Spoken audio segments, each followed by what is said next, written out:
All right, so let's talk about topic 46, concavity and points of inflection. Now you're going to see a lot of similarities from what we did yesterday, but let's see even what concave up and concave down means. So I'm going to put some points along this curve, and I'd like both these curves, and I'd like for you to draw in just the tangent lines at those points. So stop the video and draw those tangent lines. And when you do that, hopefully you drew something like this. So notice that when you have a graph that is concave up, and that's what this one is concave up, notice that the tangent lines fall below the graph of f. Versus a concave down, okay, this one was concave up, a concave down piece,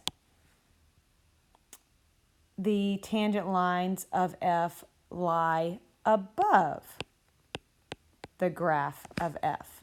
Now that's going to come back in play because a while back we talked about linear approximation, and we were proving whether a linear approximation was an overestimate or an underestimate, and I said, later on I'm going to give you a more solid way of doing that. And it comes down to concavity. Because if the tangent line is above, then the tangent line approximation is going to be an overestimate. If the tangent line falls below, then the tangent line approximation is an underestimate. So it's going to come down to proving concavity, and that's what we're going to look at, how we're going to do that. So f is concave up if f prime is doing what?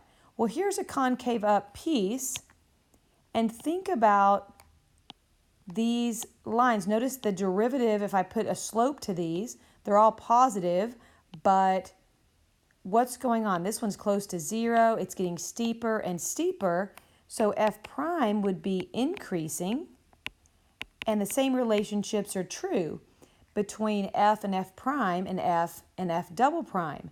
So if we have a function that is increasing, then its derivative is going to be, okay, positive.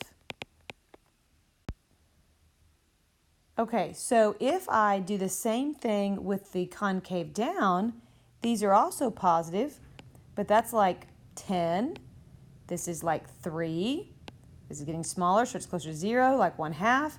So those f primes are decreasing, or in other words, f double prime is going to be negative. So we're going to use the second derivative. Most of the time we're going to use the second derivative to go back to concavity. So we're just giving you a lot of different thoughts here, and then we'll actually do a problem. So a point of inflection, which I will abbreviate as a POI, then writing point of inflection, is a point where f changes from concave up to concave down or vice versa. In other words, where f is changing its concavity. So notice right here, this piece is a concave down piece. Okay, concave down looks like a frown. And then this is a concave up piece. So this point where it changes is called a point of inflection. So possible points of inflection, again, underline possible, that's when the second derivative either equals 0 or the second derivative is undefined. Okay, but just like with maxes and mins, just because the second derivative equals 0 to place doesn't mean necessarily that it's a point of inflection. F double prime must change sign. And let me point out again, f must be defined at that point. And what I mean by that, let me show you an example of the be defined part. If I drew a graph like this, I just did a standard like 1 over x. This piece right here is concave down. This piece is concave up. So I could say that at x equals 0, if I did a sign analysis at x equals 0 of the derivative, this would be negative and this would be positive. The second derivative would be negative here and positive here. However, so f double prime does change sign, but the function isn't defined at 0. What's happening is I have an asymptote. So there can't be a point of inflection when there isn't a point. So that's the f must be defined part. So it does change concavity, but in this particular graph, you would say there is no point of inflection because, again, where it changes concavity, there isn't a point. So you have to check for that as well. So let's do an example and kind of put this all together. It says find all f prime and f double prime information for that polynomial. Now, I want you to stop the video and I want you to see if you can do the f prime information, because that should be a review of yesterday, so it's good to see if you really can do it all on your own. So stop the video and try and come back. So here we go. F prime, what do we have for f prime of x? F prime of x would be 4x cubed minus 12x squared. And I'm going to go ahead and do a factoring step. 4x squared, and that would be x minus 3. So I can kind of tell that by looking. I'll just go ahead and put equals 0. I'll set it equal to 0 and say that f prime equals 0 when x equals 0 and x equals 3. So that means if I do a sign analysis on f prime, I'm going to put 0 and 3. Now I'm going to be smart about this. That part's always going to be positive, right, since x squared. So it really comes by this factor, x minus 3.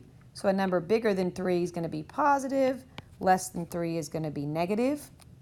So I kind of visualize f. It's going to decrease, decrease, and then increase.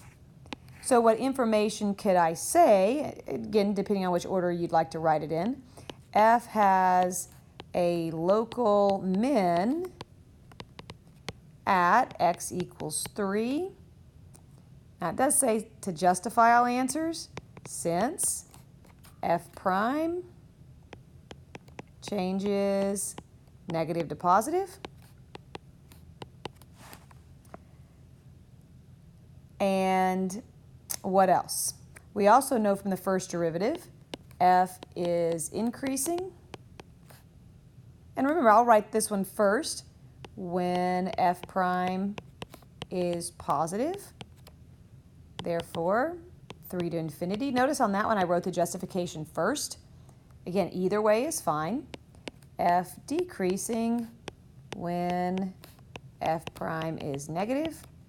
Therefore, now, can I write those together? What did we say? We said if I have a repeat of sign, the good news is polynomials you can always combine because they're going to be defined everywhere.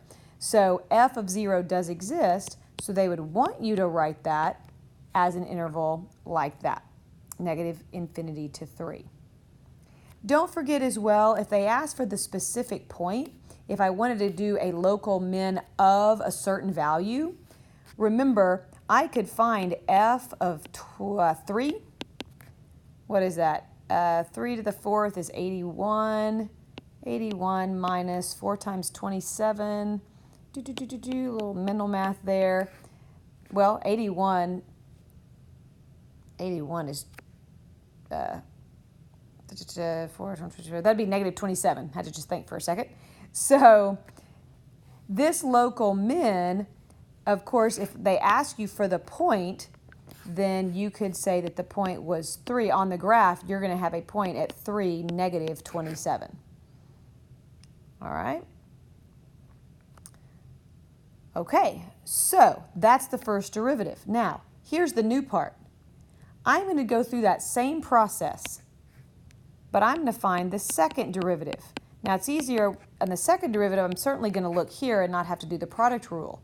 I would get 12x squared minus 24x. Once again, I'm going to factor And notice, I'll write this one this way, that the second derivative is equal to 0 when x equals 0 and 2. Never going to be undefined, because again, with polynomials, your derivatives are never going to be undefined. Now let me do a sign analysis on that.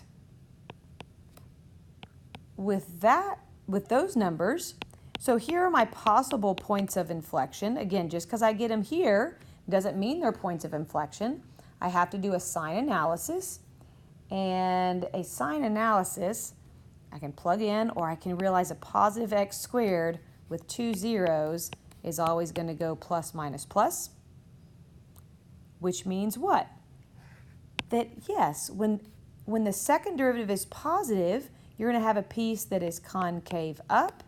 It's going to go concave down and concave up. This is f. Remember, we're talking about things on f. So here are my answers. F is concave up when f double prime is positive. So since that's true, where's that going to be? That's going to be at negative infinity to 0 and 2 to infinity. F is concave down when f double prime is negative. So that's going to be from 0 to 2. Now, do I have a POI? Well, my second derivative certainly changed sign twice. And again, since I know my function is always defined, I in fact have 2 POIs. So f has a POI, I'm going to write this one this way, at x equals 0 and 2 since f double prime changes sign. And once again, if I'm going to plot this eventually, which that's the whole point of curve sketching, is eventually to get a curve, I most certainly could get the ordered pairs of these points if needed. But remember, when I get the ordered pairs of the points, where do I plug in?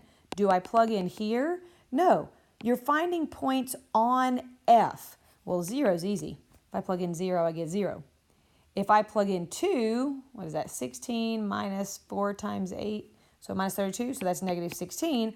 I can get those y values by plugging into the original function. So that's how you use the second, when it says find all f double prime information, that's what you are finding. Okay? Now looking at example 2, I want to be very clear. This question says find the point, or points, I guess it should say, you don't know how many it's going to have, point or points of inflection for that function. Well, when this question is asking you just for the points of inflection, you think, well, I got to get the second derivative and see where the second derivative changes sign. Okay, does it change sign at a particular point? Well, if I have to find the second derivative, then I have to find the first derivative. So I'm going to go and do that, which of course I'm going to do by ho d high minus high d ho over ho ho. Now if I clean that up, you might could do that in your head. That'd be negative x, so those x's would cancel. 2 minus a negative 3, that's actually 5 over x plus 2 squared. And being that I'm about to find the second derivative, I'm even going to write that like this, because it's going to be a lot faster for me. Because if I write the first derivative like that, my second derivative, instead of doing the quotient rule, I'm going to do the power rule. Power to the front, negative 10, decrease the power by 1, which is negative 3, multiply by the inner derivative, because I always have to remember chain rule, which would be 1. Now I'm going to write that like this, negative 10 over x plus 2 cubed. So what can I see from that? I can see that f double prime is never equal to 0 because that numerator will never be 0. However, f double prime is undefined at x equals -2 because that would make the bottom 0. Well, with my sign analysis, again, I put in -2.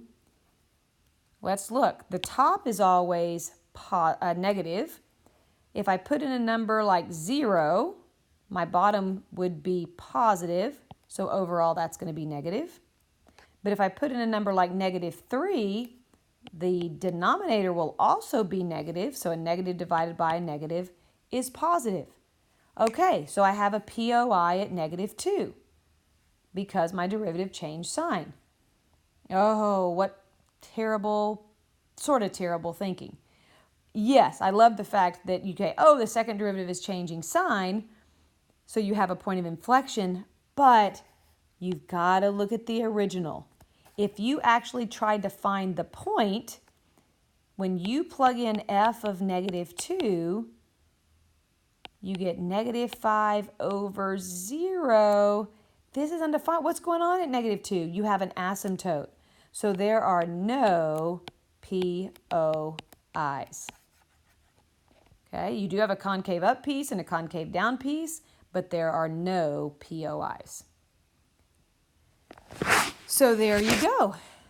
You can be working on your homework and going from there.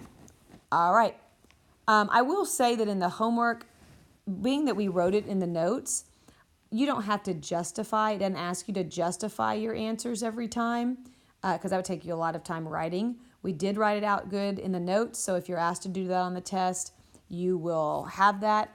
But you don't need to write that in the homework because it will take a long time.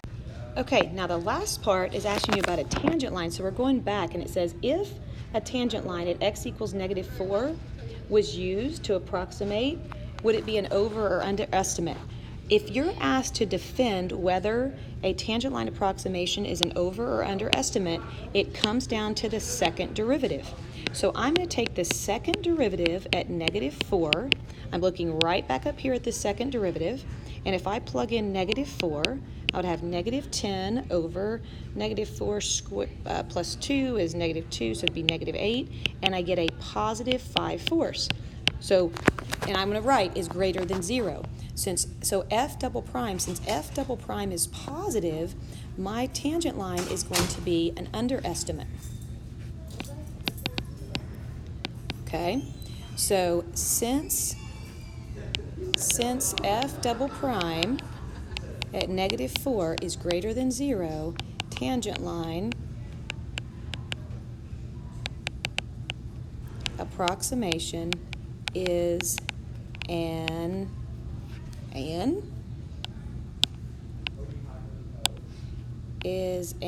underestimate. Now that's all you have to write, and you would get full credit, but let's see if we understand that.